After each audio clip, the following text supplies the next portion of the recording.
It is Alabama Hip Hop Radio. DJ Roski, you on the mothership. No slaves allowed. Dreamwork, Rock Nation. Tafia in the building. Bonsoir. What's going on? How you doing? Saying bonsoir while I hear you. Yeah, man. That's that you know, shit. I know a little something. Little something. Crystal. You know, a little something. Rock Nation. Dreamwork. North Miami. Yeah, for sure. New to the game? No.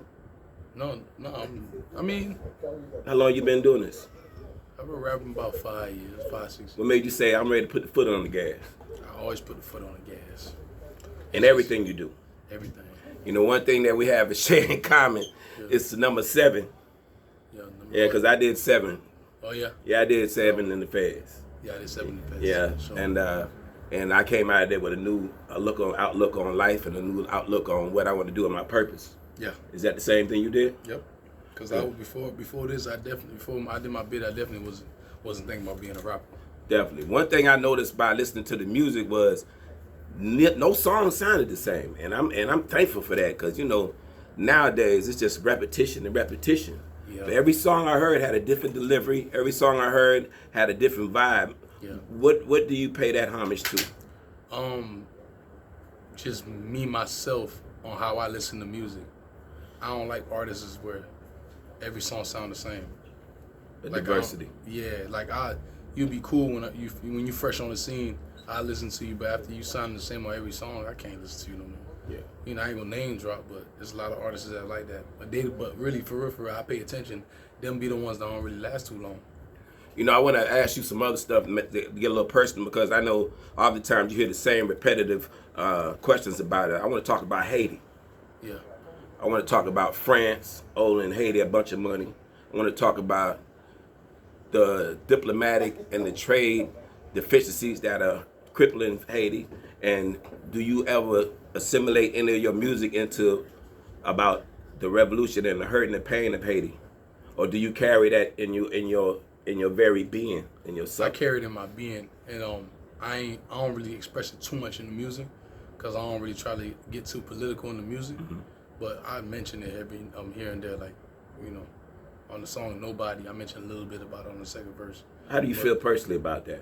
Because I mean, like, for us as black people in America, you know, as what we see going on right now, I know we get a little politics. I know a lot of artists don't like to get political, but I just want to know, you know, as far as everything that is happening right now, and we see that the power structure is changing, everything is changing at a warp speed, and you know, it says that the last will be first and the first will be last.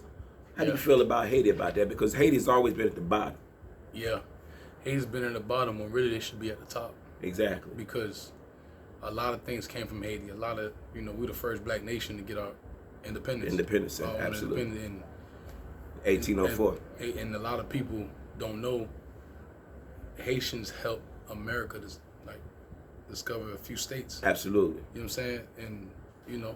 And up until Thomas Jefferson, because he didn't have enough balls or testicular fortitude to understand that Haiti was an independent state. He felt like no nation should be a black state.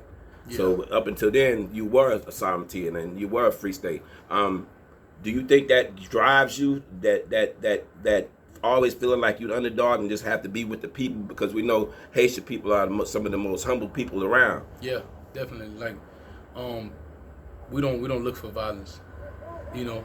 But if you bring it, it's gonna get done. But like, you know, like I go to Haiti and you see like people that's really like in real poverty, and they still happy with a little bit they do have. You know what I'm saying? That's just the difference between Haitians and not. And a lot of them, you know, in Haiti you got to pay to be educated. Yes.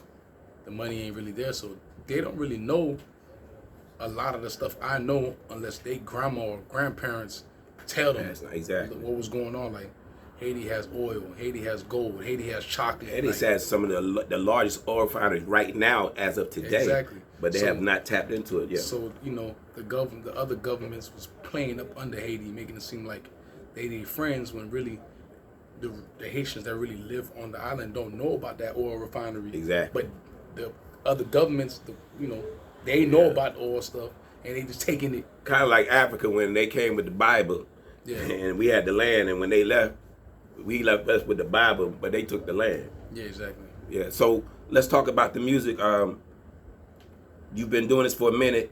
What do you see your music as far as, we know everybody's trying to be this, everybody's trying to be that, but I know for a fact that you're not trying to be in them. You've created your own lane.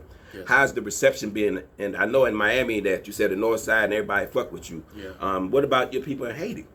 Do they fuck with you? Yeah, for sure, definitely. Yeah, yeah. Even the ones that can't even understand what I'm saying. Yeah. In the music, yeah, they definitely rock with me. I've been to Haiti. I've performed in Haiti, December 2020. How was that? That was great. I gave out money. I gave out toys to the kids and to boys. So you a hope for Haiti? Yeah, for sure. Is that one of your driving, something that drives you like every day? Besides that, you have children? No, I don't got no kids. Oh, you singing? Yeah. Oh yeah. So how's that like? You know, I came out 2016. I got locked up when I was 18. Yeah. So I'm just being careful. Yeah, being real careful, yeah. especially today, right? Yeah. Where you see yourself in 3 years from now? We talking about 2025, 2026. You think you'll be? I don't want to say the Jay-Z's and the Drakes and all that. I'm definitely gonna be one of the biggest guys in the rap game. I think I can tell by your demeanor and everything that you are one of those kind of people. If you're not like most artists, like you'll reach back and grab somebody. You're not one of those people definitely. That I'm gonna stay up here and I ain't gonna fuck with nobody. Yeah, because I can see how you was mingling with us and everything. That you good people and you regular people. I feel like you fit in with us. Yeah, for most definitely. Because I remember where I came from. I remember how I started. And a lot of these rappers started how I started. Yeah. You know what I'm saying? And then they but good thing with me is I don't cherish money. I done seen a lot of money. You know what I'm saying? Yeah. I done made a lot of money, but I don't cherish it. I can give that shit away. Money's not I heard you say you're not a guy, but you are a guy because God means power and force. No, most definitely. But we're not the big G, but we are God. Yeah, inside. Yeah. When you come out with this, the album's already out. Yeah, mention my name. Yeah. And mention my name. So we're gonna feature that next Friday. Make sure you're locked in 107.3 to 5 Minutes of Fame. Tafia is gonna be on there. We're gonna blaze that motherfucking time. Anything you want to say to the people in Mobile and the Gulf Coast about you and the movement and how they can get behind you and support you? Well, you can follow me on Tafia Official on IG. That's TAFIA _official. Or you can just type in Tafia. It's gonna pop right up anywhere. My music is everywhere, and just know you following somebody that's really, for the people. That's really. He's out here working. Yeah, I'm out here working. I'm really outside. I'm really like we in there and it's hot. I'm he's still here. I'm with all the the celebrities and all that stuff, but I'm still with the people where I came from. Like I never think I'm too big for that. You know what I'm saying? If there's one life lesson you can give any artist out there, what would it be? Keep it going. It don't even have to be music. If it's something you love doing, whether it's playing basketball, whether it's playing football, baseball, whatever, volley, whatever. Keep it going, because once you lose track, you lose everything. It'd be real hard to get back on it. Once you lose it, it's hard to get. If you love it, focus on it, stick to it. It's gonna pay off. I promise you. There it is, Alabama Hip Hop Radio, DJ Roster. You on the mothership with Ain't Man Slave Live. Dirty Dan T. Bradley. We locked in Tafia. We'll see you Friday, 320, 107.3 The Beat. The 5 Minutes of Fame with Tafia. No slaves allowed. Bonsoir. How you doing,